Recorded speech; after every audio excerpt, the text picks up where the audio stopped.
Life isn't about avoiding the bruises. It's about collecting the scars to prove that we showed up for it. Join Nikki Seberini for the next hour as she explores heroism through illness. There is a warrior inside each of us. This is Lifelinks with the DL Link. Lifelinks is a funding initiative of the DL Link. Well, welcome back to the DL Link Show on 101.9 High FM, where we connect you through insights, information, and illumination. And we move on from male breast cancer to the way we look at our lives. We certainly know that burnout is on the increase. It's insidious, it's slow. And 8 out of 10 workers in the workplace are at risk of experiencing burnout. In fact, many people listening right now, you may feel those symptoms of deep exhaustion, sleeping, never feeling satiated, or sometimes wired, so tired, but very much too wired. Maybe there's a withdrawal from people, from things, a deep depression, an inability, a procrastination. We can go on and on and on, and it's growing. And so we're going to be unpacking, what do we do with burnout, and what do we do within ourselves to shift? Do we continue to strive and tick off the to-do list and always try and reach the goals? Because that's what everything seems to be about. Or is that maybe what's going wrong? Or I don't know. How do we find the balance?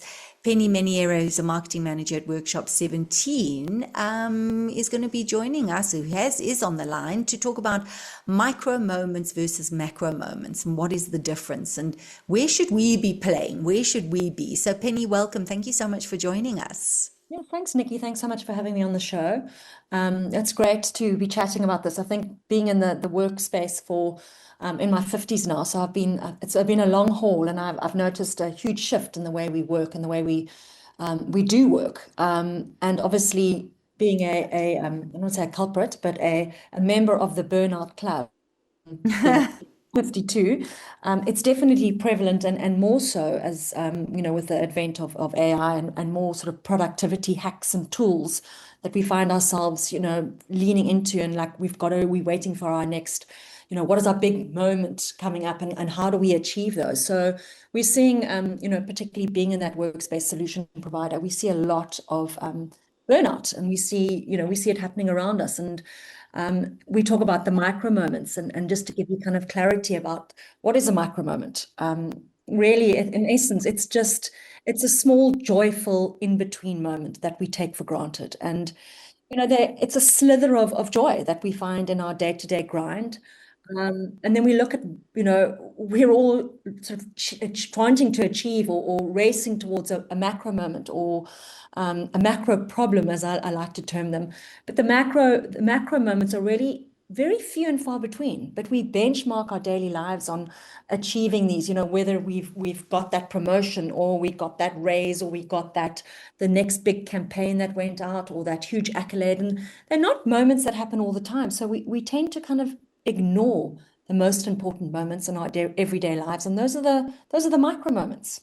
I love how you've framed burnout and looking at micro and macro moments, because I think many people who are listening can relate certainly to those macro moments. And I think it's a state of we living in the I'm going to when. It's like I'll start living or start enjoying, or I'll relax more, or I'll feel satisfied, or whatever, when certain things fall into place. And so, it's this constant striving. And as you've said, with AI and social media, everyone seems to be working towards this big, huge goal. So I'm so interested, because you did introduce yourself as, a member of the Burnout Club. For your personal experience, Penny, burnout, was it slow? How did you realize, and what was it that got you to realize that maybe you should be focusing on those micro moments?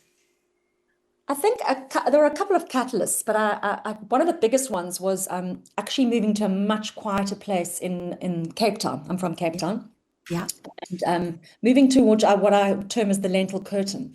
And when you can sort of wake up in the morning and appreciate just actually walking outside and looking at the mountain. And it really is a place of privilege to have that that view or that landscape or whatever that might be, where you can breathe into nature. But I think that for me was, wow, you need to slow it all down. And when you kind of take heed of that and you realize that maybe your health's not so good anymore, or you're just exhausted. And I think when you talk about what is burnout and what are the catalysts, I mean, burnout can present in so many different ways. And I think many of us have kind of almost ignored the symptoms initially. And then when we're in it, we like, we're so caught up in being absolutely exhausted that we don't actually even realize that we are in, complete exhaustion.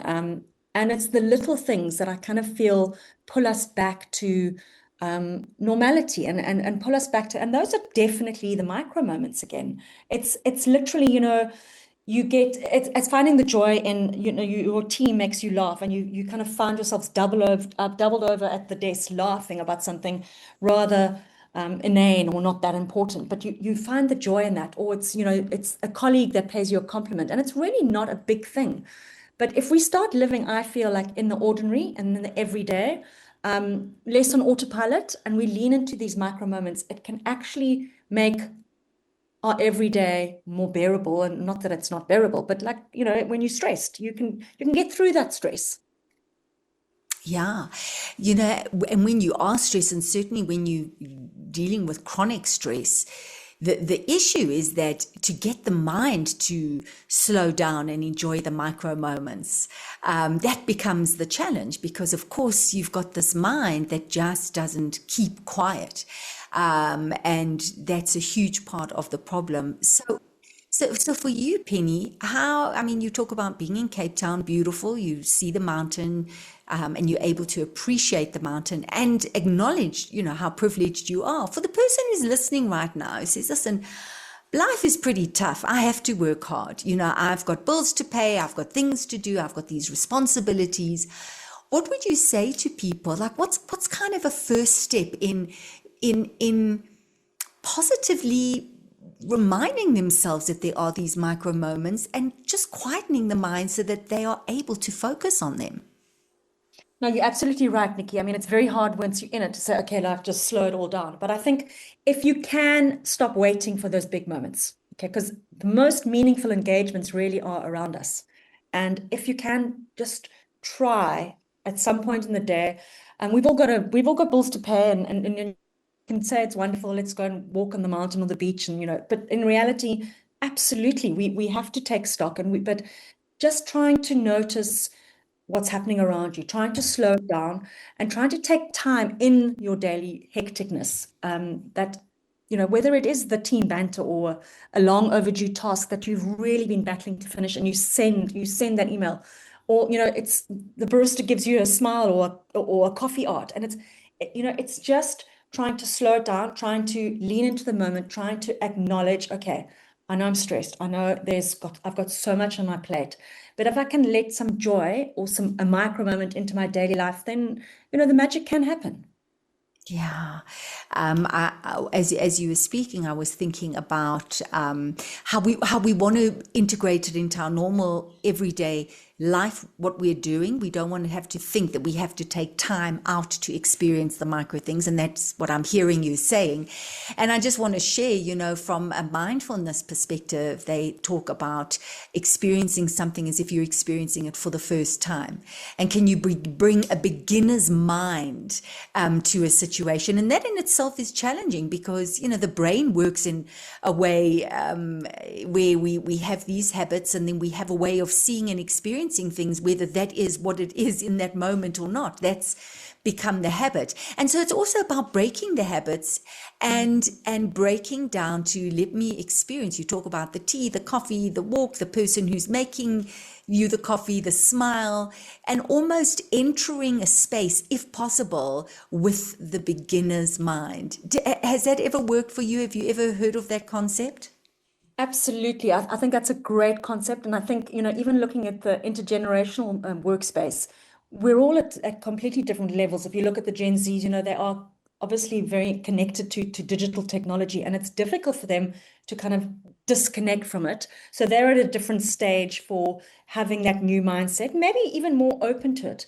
But I feel with that new framework of going to or accepting something completely for the first time, I think by saying to yourself, okay, this is not about putting this into my diary. This is about a serendipitous joy that I'm looking for. Yes. This is not Yeah. about, don't need to schedule it. I don't need to go listen to a TED talk or download a podcast, because we're so conditioned to, okay, this is a productivity hack that we have to do, and it's going to make me X, Y, and Z. If we just, I think the first thing really with this new framework or this new mindset is just stop, take your shoes off, sit down and just stop and think about, maybe, when did I feel joy today? How did it feel driving over the boys' drive towards town to see the sunlight hit the water through the clouds? I know it sounds very Cape Town. I'm talking now. I'm just catching myself thinking, oh my goodness, I hope no one in Joburg's listen to this. But I We've do got sunshine. Listen, we've got lots of sunshine, so we'll appreciate that. How's that? Well, I think it's, yes, you're 100% right. Start each moment or micro moment with a new framework, with a new sort of idea, and create those, or not necessarily create them if they're serendipitous. Just let it find you. It Yeah, doesn't it's need so to be simple. yeah. Right? It's going back to basics, how, how we really should be. So, I mean, Penny, Workshop 17, quickly before you do go, what is it that you do there? I mean, do you work with lots of corporates? I mean, obviously you have talks and people get together. So, I mean, you're seeing firsthand this burnout, this kind of stress playing out. What exactly do you do? So I'm the marketing manager for Workshop 17 in South Africa, and we're soon to have 16 different locations across, all nationally and in Mauritius. And I think Wow. where it's so wonderful in our sort of design aesthetic of the buildings or all the locations, either purpose-built or repurpose the buildings, they create, I would say, authentic moments where people can find these micro moments. There Ah, are open spaces where people can connect. So yes, there's always burnout. We can see people frazzled and just like at the end of their tether. But we've created these spaces where there's a conversational room for two people where you can go and have a talk with your friend. You can de-stress, you can disconnect. And there might not be a screen available in there, because we know that people need the space to just go in there, not necessarily to scream, but basically just to breathe. And I think yeah. that really so important, that we've integrated these spaces and also collaborative or open spaces like the cafes, the barista areas, where people can connect. They can just seamlessly connect with one another, and it's not forced. It's real. Yeah, yeah. I think that connection is vital. And if you've got people who are collectively aware of the micro moments and they get to lean into that and enjoy that, that's so key. I think one of the greatest risks that we face presently and moving forward is the lack of connections. I think that you have this space where people can connect is very important for mental and physical health. So that's amazing. Penny, thank you so much. Thank you Thank you so for much. joining us and really for planting a seed for people who are listening. Yes, we do look at the macro moments. Yes, we do have to plan for a future. Yes, we do have to pay bills. Yes, we do have to meet targets, etc., etc. But the magic is in the present moment. And every time we get lost in the thought and the doing, we're not in that moment. We're in another space. And I just think it's a wonderful reminder, Penny, just to focus on those small, wonderful things that are there. They're waiting. And just to make those moments come alive. So thanks for joining us. It's been great. Thanks a million. Have a wonderful afternoon. Thanks, and you too. Bye bye. Penny Meniere, who is the marketing manager at Workshop 17. And I'd like to leave you with, the question, and that is, listen, I can be in that macro moment, and sometimes I get lost in the macro moment, and sometimes I'm in the macro moment for a long time.